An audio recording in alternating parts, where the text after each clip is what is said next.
ఇప్పుడు మన కస్టమర్ వచ్చేసరికి పౌచ్ గ్లాసు రెండే పిచ్చుకున్నాడు. మనకి ఫోన్ పే చేస్తాడు. ఫోన్ పే అయినా క్లియర్ గది ఒక్కసారి ఫోన్ పే చేస్తాడు చూడండి.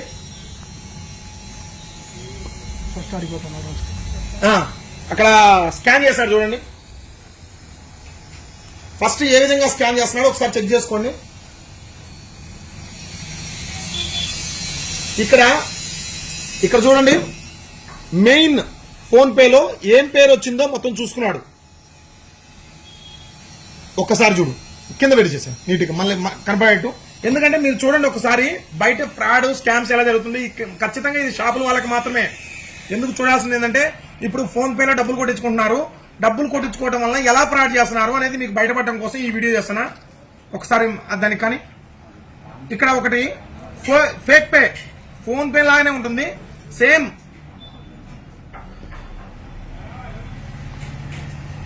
కేవలం అవగాహన కోసమే అండి. ఇప్పుడు 1 లక్ష రూపాయలు నాకు కొడుతున్నాడు డబ్బులు. చూడండి, శబ్దం కూడా వచ్చింది కొట్టినట్టు. ఇక్కడ వ్యూ డీటెయిల్స్ కొడితే సురేంద్ర సెల్ పాయింట్ పెయిడ్ 1 లక్ష రూపాయలు. ఇక్కడ బ్యాంక్ కూడా ఎస్బీఐ బ్యాంక్ నుంచి పే చేసినట్టు వచ్చింది. ఒకసారి క్లియర్ గా చూసుకోండి. వీడియో నీట్ గా చూపినా. Time to time date time చూడండి ఒకసారి, 11:53.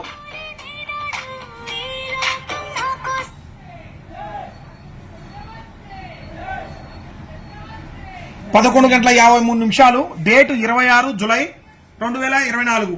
సో ఒక ట్రాన్సాక్షన్ ఐడి కూడా వచ్చింది, పేరు వచ్చింది, అండ్ బ్యాంక్ డీటెయిల్స్ వచ్చినాయి. కస్టమర్ ఏమనుకుంటాం, ఇంకా మనం చూసుకునేది ఏంది, డబ్బులు ఇచ్చి పంపించు, అన్నయ్య ఆడిపోతాడు అనుకుంటాం, తమ్ముడి ఆడిపోతాడు అనుకుంటాం. కానీ ఇక్కడ ఫేక్ పే చేసింది. ఒకసారి చూడండి, యాప్ చూడండి. ఇంకది ఏం పని చేయదు.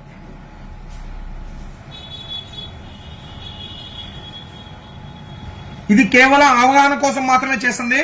మీకు ఎవరిని ఉద్దేశించి కాదు, ఎవరిని ఇచ్చేయాలని కాదు. ఇక్కడ ఫోన్ పే, ఇది ఫేక్ పే. జస్ట్ పేరు, అమౌంట్, సబ్మిట్ అంతే, కొడితే అయిపోయా. ఇక్కడ చూడండి, ఇక్కడ మామూలు ఫోన్ పేలో క్యూఆర్ చేసుకొని దాన్ని ఎలా నేమ్ వస్తుందో అలానే కొట్టి మీకు పోతున్నారు. చాలా జాగ్రత్తగా ఉండండి, బిజినెస్ చేసుకునే వాళ్ళు చాలా జాగ్రత్తగా ఉండండి. ఈ వీడియోని ప్రతి ఒక్కరూ షేర్ అయితే చేయండి. థ్యాంక్ యూ అండి. Thanks for watching. Like, share and subscribe.